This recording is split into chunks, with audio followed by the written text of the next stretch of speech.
Welcome to the Finding the Magic podcast, where books come alive. I'm Tricia Copeland, a fiction author and host of this show.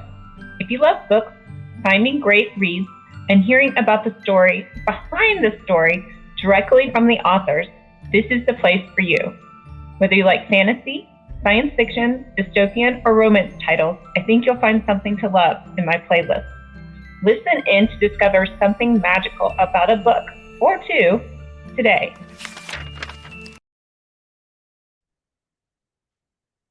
Welcome, Arthur. Thank you. It's great to be here. Yeah, thanks for being here. I have author, mostly fantasy author, correct?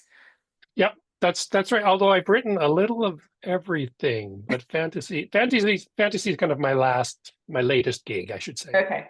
Author Slade, fantasy author Slade here all the way from Canada, am I right?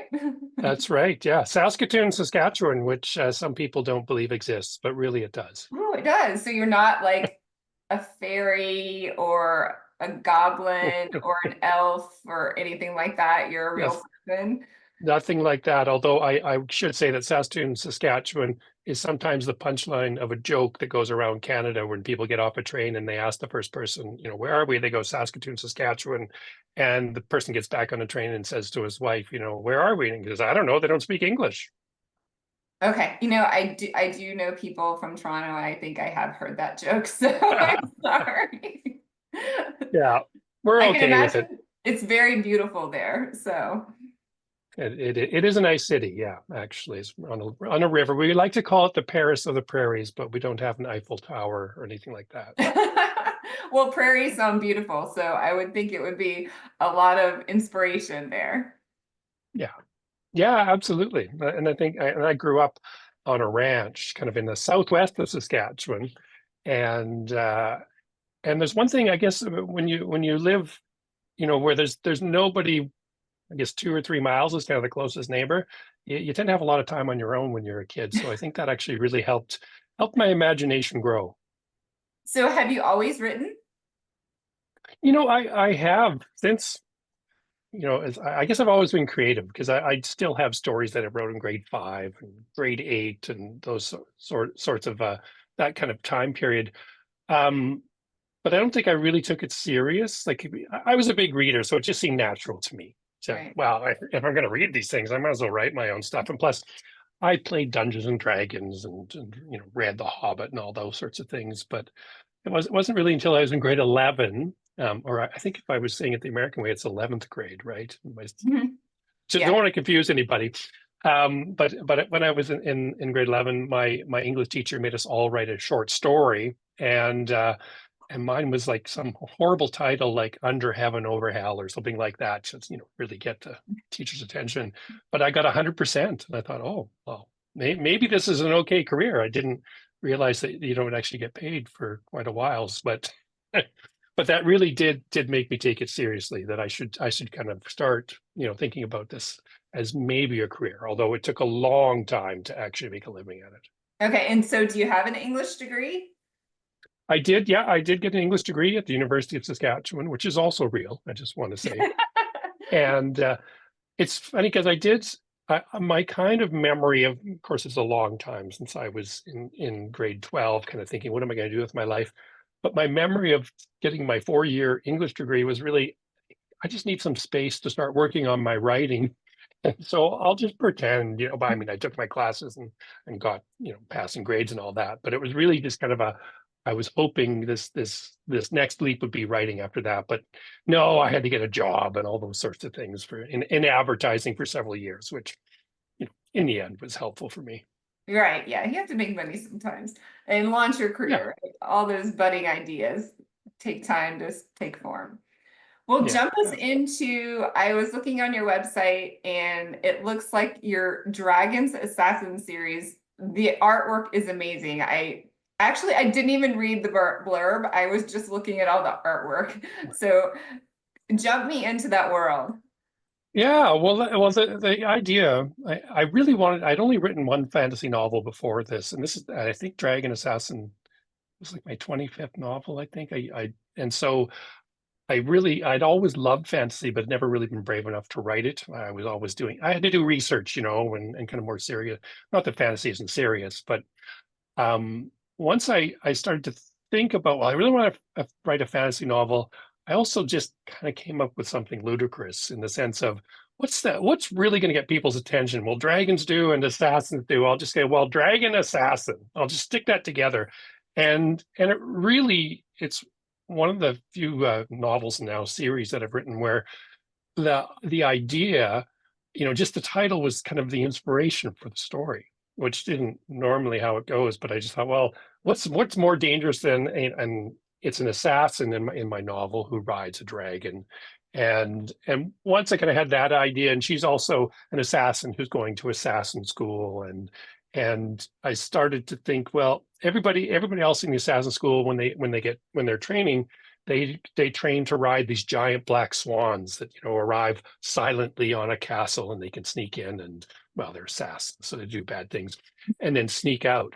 But she ends up through a series of events getting a dragon, and so all of this is kind of her starting kind of starting her career at the same time that the emperor has decided that assassins should all be eliminated, and so now she has to flee basically and figure out how to take on the empire. So that was kind of the basic impetus of the series. And I don't know, I for me it was just I wanted to have fun, I wanted to have adventure, and that's really what it was for, what I was getting out of it, and I hope the readers are getting that too. It does sound like a lot of fun. So the assassins are now being hunted. Were they assassinating for the emperor in the beginning? Yeah, they were like the emperor had, of course, hired them throughout time, and there's 5 other realms. So it was, that's kind of how they would do their job, and it's kind of funny in a way because there's not a lot of assassinations in the story, because once it turns into once they're the empire's after you, well, you don't have time to go killing people. You're running and figuring out how you're going to survive and that sort of thing. But what happened was kind of a power shift. The emperor had used the assassins to get rid of all the magicians and wizards in the country, and so now they were gone. The emperor realized, hey, wait a sec, there's one other powerful group, we should get rid of them. And so that's kind of why he was doing that. Interesting. Yeah, so the age old, nobody can be more powerful than me, so I have to get rid of anybody that's more powerful than, or could be more powerful than I am. Interesting. Yeah, and he keeps his own assassins, on his side, kind of thing. So, well, we have to have assassins to kill the assassins, right? But then you see, you've practically written the whole book right there. This is the ever-ending circle, or never-ending circle, right? Yeah, that's right. That's right. So it was kind of it was fun to have that kind of adventure, and that the whole idea of everything just being torn apart and you have to flee. And then through each book, starting to put the world back together again. Okay. And so do we follow just one character throughout all of these books, or do we follow different characters? Is this first person, third person? Tell me about that. Yeah, it's the first 5 books. And believe me, when I started writing, I thought, well, I'll write 3. That seemed like a good number. But nope, it turned into 5. It's all first person, and it's told from the main character's point of view. But her side, not really a sidekick, I should say partner, the dragon that she eventually partners with is, I don't know, he's the most fun I've ever had with a character. He hates humans. She kind of she kind of tricks him in a way into swearing that he will let her ride on him and help her survive all these things that are going on. It's only because he's trapped in a cave that she's able to kind of do this. And he hates all humans, kind of hates her, but he also loves reading books and loves reading human books, and he's got all these he knows everything about their culture, and at the same time doesn't like them at all. And so he's just this grouchy, very intelligent and very sassy dragon that she has to ride around and somehow survive. Okay, and does this dragon talk to her like in real life voices, or Yep. okay? Yeah, he's kind of like Smog or Smaug. I never know which the J.R. Tolkien pronunciation is the correct one. I'm sure everybody else will know that, but I don't. And so it's just, I mean, it makes their whole relationship that much easier. But as time goes on, he actually begins to talk in her mind too. So it's kind of a new net. Humans and dragons have never talked like this before, and it's kind of well, it's not convoluted, but the reason that happens is she has actually lost an eye when she was younger, and part of her deal with him is to get one of his eyes, and so she has a dragon eye. So when you look at the cover, you'll see that in the first cover, her eye is covered, but in the next cover, her eye actually is a dragon eye, and her other eye is a human eye, and so that starts to form this kind of strange. I'm going to say biochemical, but that's the wrong word. Kind of bond between them, and so he starts seeing things that she sees, and so there's just this connection that grows through each book.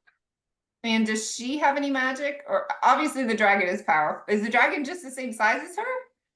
No, he's big. He's bigger. He's not a huge dragon, but he's big enough that she can ride on him easily. Because if she can take his eye, I don't know how that works. But anyway, we'll pretend it does. Yeah. It's all explained in chapter number 7. But yeah. So, but it's just, I really love their relationship, and he is not. He's not a nice guy. Let's put it that way. And yet he's one of those. He's got kind of real truth to him, and he sticks to his word no matter what, kind of thing. And so you really respect him. At the same time, you don't want to be too close to him sometimes. Yeah. Does he breathe fire too? Yeah. Oh yeah, he breathes fire, and of course he has sharp talons and all that sort of thing too. There's different types of dragons. What he likes to say is the more kind of slick, smart kind of dragon, as opposed to the giant dragons that they use to, attack armies and that sort of thing. He's the one who does all the thinking. Is dangerous in that way. About himself, right? Yeah. So and his name is Brax. So you can tell I quite like the character. In fact, so much that when I got done the 5 books, the 6th book is the start of a new series, and it's all from his point of view. And he's so sarcastic, it's horrible. I highly recommend never reading it, because he's just so, well, he's not rude. Rude isn't the right word, because these are for what I thought was a younger audience, and it ended up being, reading it. But so when I say he's rude, he's just mean, but not he's not swearing or anything like that. Okay, like dad humor, rude, maybe. Yeah, that's right. Yeah, and he's not afraid to make fun of people. Okay, and so it is a middle grade book, is that correct? Yeah, when I wrote it, the first one, it's funny, because I thought of it as kind of grade 10, or not grade 10, 10 and up is kind of where I was aiming for. And it went through, because I both self-publish and publish with publishers, kind of that hybrid author thing. It was picked up by, first I self-published it in the States and in the UK, but then I sold it to Scholastic in Canada. And so in Canada, it's all, grade 5, 6, 7, those are the people who are reading it. And yet when I put it up on Amazon in the States, I was really kind of surprised, because I do a lot of advertising, that the people who were buying it were all 40, 30, 40, 50, even into their 80s, people who are and I know this partly because of Facebook advertising, but also because they'd send me letters and go, I'm 75 years old and I really love this book. And so I think there's just enough complexity, and it's not, there's enough danger in it that it feels dangerous. There's enough action, but it's not over the top. There's I don't even know. I can't think if there's even a kiss or anything like that. There's kind of suggested romance, but nothing too blatant. That sounds a lot of fun. I mean, the cover art definitely looks like she's an adult character. Is that true? But then well, she's 16. Right. So she kind of, but she does, and it's curious too, if you ever see, the Scholastic cover art, she looks way younger, and she looks like she's 13 or 14, and then it just skews older for the covers that I had done for the American and UK audience, and that was also a choice to make it look a bit older and attract that audience. And I was just so happy that it found the right people. Yeah, definitely. It sounds like a lot of fun. And I am right there with you. Like I can never let go of my characters. So Yeah. does what is the second series going to be called with the dragon? So it's called I Brax, and I as in he's talking about himself, I Brax, and then it's a dragon assassin adventure. And so it's just, I mean, it's all from his point of view and him pontificating about how great dragons are, and meanwhile, helping Carmen through the mortal world. But I don't know. It's for me, it was because I had so much joy writing him as kind of a side character, not from his point of view. But now that I'm in his point of view, it's even more fun. That does sound like it. So does that continue the story? This kind of the timeline? Yeah, it does. Like you could pick up Ibrax and it kind of explains enough that you don't, well, I prefer people read all the books, of course, but I mean, that's what we authors do, right? But there's enough there that you can just carry on. But it does, there's the 5 books, it starts almost immediately after them. Okay. And you said all the witches and the magicians are gone. Do we get any of those back?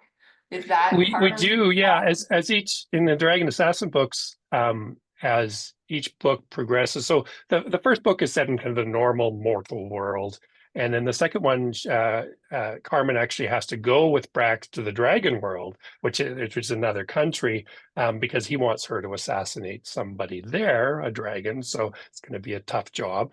And then in the third one, you actually discover that the magicians, the wizards and witches are still alive, and there are a certain number of them who fled, and they have their own island where they all have because wizards and witches don't like to be around other people, have their own autonomous little kingdoms that they each run, which will have maybe just animals, or maybe they'll have a few slaves here and there, that sort of thing. And then eventually they discover too that there's a whole other land, giants, which it isn't until the 4th book. So they're kind of, it's for me, it was discovery too, because I'm just writing it, and I will admit that I didn't plan it all out. It kind of all works, but for me, it was all, oh well, it'd be so great to have some giants now, and suddenly that's where the book goes. I was going to say, so you didn't do that much research to plan out the whole series before you started. No, it's really, I have so much respect for people, and I mean, who do a lot of that research and have it all figured out beforehand. But for me as the writer, I really wanted, maybe galloping is maybe the right word. I just wanted to gallop along, or wing along is probably a better word for the type of book it is.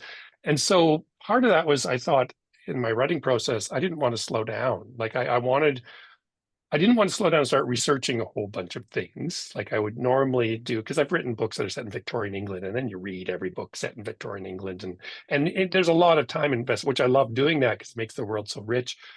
But for here, it was just, there was kind of this joy of discovery, and just having the story pull me ahead and get to the end of the story, and then add the details later that I hope make the world rich enough for people.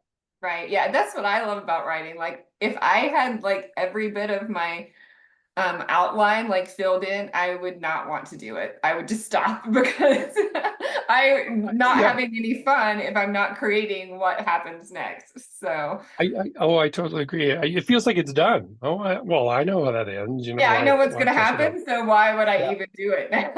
Yeah, but I'm amazed by authors. I have a friend like this who, like, he plots everything out. He knows everything that's going to happen, and then he'll write the chapter he wants to. So he'll write chapter 1, and then he'll write chapter 12. And I think I want to do this scene, and can kind of jump around.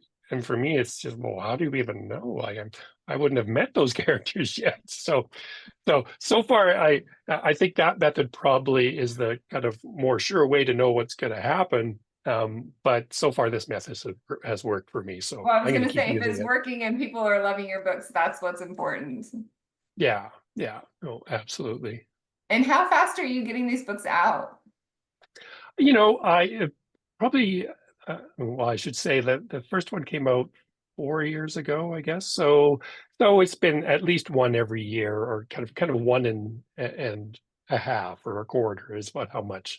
That's about how fast I can write. I do read because I get kind of jealous of when you read self-published authors. A lot of them can really, get novels out very quickly, which is absolutely, I have full respect for that. And I keep trying to do that, but it's just like, no, I just have to think about this a little bit longer. Or there's, something else comes up. So it seems to have worked out, because I know that sometimes it's good to release everything kind of at the same time, but I don't know. This was just the right pace for me.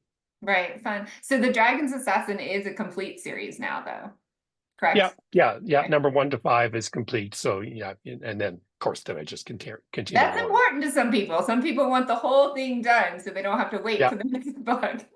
Oh, absolutely. Yeah. And it's funny how, and I'm sure you get emails like this too, like people going, well, okay, I like, I started reading this and I like it, but is it all done? Yeah, because I'm not going to go on until you finish the whole thing, and then I'll come back to it. No, that's right. And those are great when it is all done, but when you're just on the first book, you go, oh, well, you got a little bit of a wait. Sorry. A little pressure on that, especially if you're like, I don't really know where this series ends. Yeah. No, that's correct. Do you always know the end of your book before you start writing, or sometimes you figure out the ending? I don't always know the end. I kind of, it's like I have a hint of a feeling of where it's going to go, but it's often not until I'm about, half the way through before that final scene. But because by the time you get to halfway, for me, those characters are all kind of in play, and I can kind of see where they're going, and then I can see the ending. But it's both fun and frightening, those first, writing the first half of the book and not being sure how it ends, because it's like, am I going to be able to pull this off again this time? It worked out last time, but yeah, it works out, but it also, that's what rewriting does, right? I get to the end, and sometimes the ending isn't right, and I have to, throw a bunch of stuff out, and that's where people who plotted things out are probably the winners for that.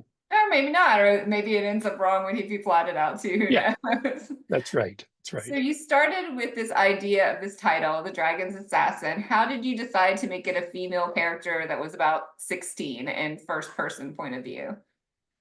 Yeah, I think part of it was just was thinking about audience and thinking about who was reading it. So I want, and also I wanted her to be graduating, so she needed to be, to graduate at 16 in this college. So those were kind of the things that just kind of popped into my head and made me think, well, that's about how old I want her to be. I chose female, partly because I have a previous series to this called The Hunchback Assignments, which is set in Victorian England, and it's about a spy who is also a hunchback, and he changes his shape, but he's male. And so it's a male, it's not a very male story, because there's all, of course, powerful women in it and that sort of thing.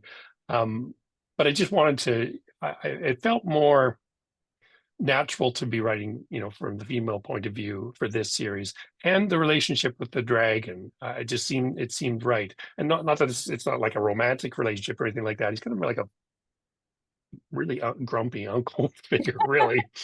Do I have to explain the world to you again? That kind of figure. So it just seemed kind of natural for me to gravitate towards that character. And she just, again, she just kind of came out.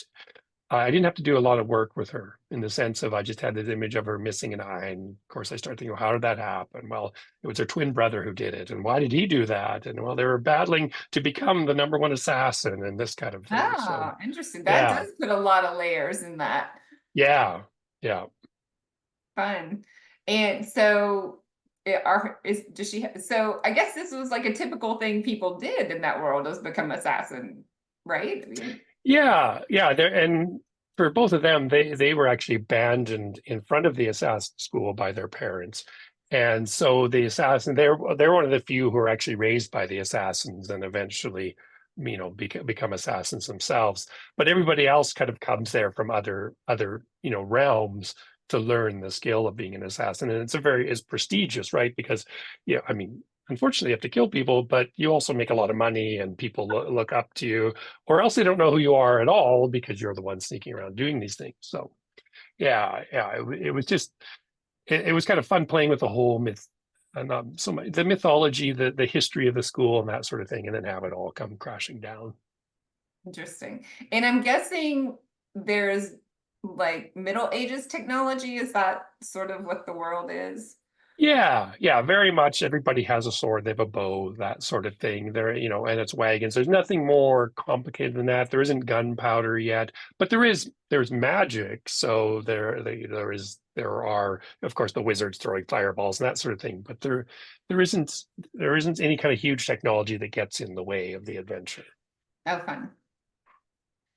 Well, I think we touched on how you got here as an author. One question I love to ask my authors is, and I think you've already answered this and I know the answer, but if there's one overarching thing that you want people to come away from your books, what would you say? Like the experience you want them to have? Yeah, I think, what I think about is I think about back when I was in fourth grade, and I can still kind of see this, whether it really happened this way, but our teacher at that time pulls out The Hobbit, and I'd never heard of it, knew nothing about it, and starts reading it to us. And I just have this memory. I can still feel myself in that desk, right? Of just falling into the book. It's just amazing. There's hobbits, there's spiders, there's dwarves, they're having this adventure. And so I think for me, that's the most important thing. I want people to fall into the book and to escape the other world, the world we're in a sense, but also have it reflected back to them, but not in a way that makes them, that's too kind of present, And so I just that whole idea and I guess if I would simplify it is, I want them to fall into the book and have an adventure along with the characters. Well, it does sound like you have that adventure spirit, and I can definitely even get that feeling from you just talking to you. So yeah. What's coming next? When does Ibrax come out? So Ibrax will be out at the end of October. And after that, well, I have to write the next one at the next one. But I also have, and please don't laugh at this book. No, oh, you can if you want, because I gotta laugh. I'm trying really hard right now. I'm working on a series because I like heavy metal and I like Dungeons and Dragons. I'm working on a series that is called Metal Loria, Highway to Hades. And it's all about people. It's all about characters. I have to contact Iron Maiden themselves to get trademark or to get permission for this. It's about a group of 5 people who go to an Iron Maiden concert and they get electrocuted and zapped to another world that is kind of like a Dungeons and Dragons world, except it's all kind of these heavy metal tropes. Everybody got long hair and they not only do they have, bows and swords and that sort of thing, but they have to survive by singing and everybody has this kind of special power playing guitar and it's incredibly silly. It has all these references to 1980s heavy metal music that in this fantasy world, and I had so much fun writing it. Whether other people will want to read it or not, I don't know. I'm hoping it's a story that reaches out to other people too, and isn't just me going, oh, it was so great when I listened to all those bands and played D&D. It sounds amazing. It sounds like, what am I thinking? Like slap happy science fiction almost. Yeah, I know. It's just, and again, kind of like these other books, I wanted it to be fun. That's what I wanted to be. This another adventure and lots of fun. Yeah, I was trying to remember what the title of this book was. Another author, it was like the Time Warp Burrito or something. Oh. Like it just sounds like that, fun, off the wall. How do you get a technology that grabs you into this other world of heavy metal? Yeah. And all of us from the 80s are going to flock to it, right? Absolutely. There'll be so many references. I'm seeing a trivia game with this book. Can you develop a trivia game for me based on this book? Yeah, I'll do that too.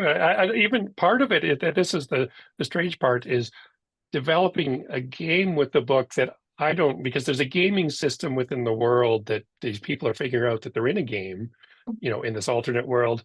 And so I don't know that I'll ever develop to the point where people actually play it, but developing the rules so that they work within the story. And so it's like what do they call it? Lit RPG, literature based on role-playing games. Right. And so that's kind of the idea behind it. So So I think the trivia might be easier than the than actually writing out all the rules of any kind of D&D like heavy metal game. Yeah, well, I love how your mind works. It seems to work really fast because I tried to play D&D with my sons and I totally failed. Like my brain does not work fast enough. I mean, obviously I write books, but I must be Yeah. really slow because my brain doesn't work fast enough for me to figure out what to do now. And maybe I was just getting in my own way, like I was being too self-conscious about whether I did it right or wrong. I don't know. But Yeah. I failed. I was like, sorry guys, I'm out. No, that's okay. That's I understand that. And it is a very it's a complicated, it's like a simple game, but also complicated. It's like, oh, this is all happening in my head, but also there's all these rules. And so I every once in a while, it reminds me a little bit of one of my cousins who when we were kids, I made all my cousins play, and she's still, she's like 50 now, and goes, oh, remember when you made me play that stupid game, Dungeons and Dragons? It still bugs me. It's like, oh, sorry about that.